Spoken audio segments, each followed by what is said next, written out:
Бәріңе үлкен сәлем, және менің атым Артур. Әкем мені түрмеге қамады. Бұл біртүрлі естіледі. Мен кішкентай кезімнен бері бұзық бала болатынмын. Маған бәрін қирату, сындыру болатын. Ал менің ата-аналарым өте сабырлы адамдар болатын. Әкем болса полицияның үлкен майоры болатын. Ал анам математика пәнінен беретін мұғалім болатын. Олар бір-бірін өте жақсы көретін, ал мені де ортасында ұмытпайтын.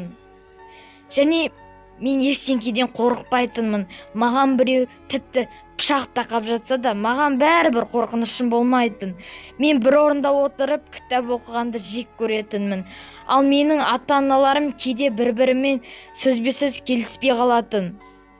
Ол әрбір отбасында болады деп ойлаймын. Маған бәрібір болатын. Мен бір орында жата беретінмін. Маған ғылым немесе сабақ, дайындықтар тіптен ұнамайтын. Баған айтқанымдай, маған бәрібір болатын.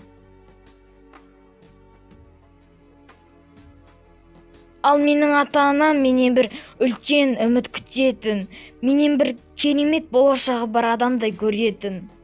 Мен бір күні бір бұзық балалардың тобын көрдім.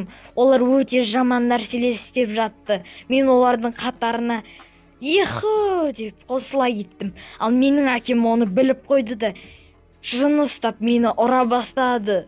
Және мені қатты ұрысты. Ал анам болса оны естігеннен кейін дереу менің достарыммен араласуымды тоқтатты. Және де мені екі қабатты пәтердің екінші пәтеріне қамап кетті. Ал далада жаз айы болатын. Менің есік алдымда өте үлкен ағаш болатын. Ал мынау мен ағаш арқылы түсемін және де достарыма кетемін деп план құрдым. Мен достарыма бардым. Бірақ ол жерде бір үлкен бір нәрсе салып қойыпты ағаштың орнына. Ол маған ұнамады және де ол әкімнің кесірі болғандықтан біз әкімнің машинасының дөңгелектерін тесіп және де ұрып кетеміз деп ойладық.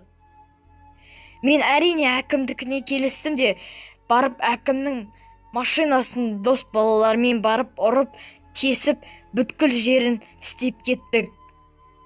Әйнектерін шақтық, тағы да басқа нәрселер істедік. Ал біз бейнебақылау камерасын ұмытып кетіппіз. Олар бізді қарап тұрыпты. Ол біртүрлі болды. Сосын бізді түрмеге қамап тастады. Бірнеше уақыт өтті. Менің әкем ол ситуацияны түсіндіре алмады ешкімге. Ал менің сол түрменің бастығы әкеме ақша ұсынды. Сен балаңды шығарып алу үшін ақшамен деп. Бірақ менің әкем жоқ деді. Мен неге екенін білмей таң қалып қалдым сол кезде. Және мен 1-2 ай уақыттай түрмеде отырдым. Оның бәрі өте жаман болды. Одан кейін мен түрмеден шықтым және де мен түсіндім.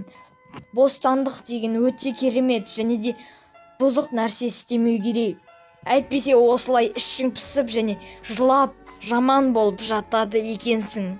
Және мен түсіндім ешқандай жаман тірлік істеуге болмайтындығын, тіптен саған ешкім көмектеспейтіндігін. Мен бір күні топ бұзық балаларды көрдім және де мен олардың қасынан тек қана үндемей өтіп кеттім. Және олардың істеген қылықтары жаман болды. Әкем мені неге түрмеден шығармады? Себебі ол менің болашаққа деген көзімді ашқысы келгені болатын.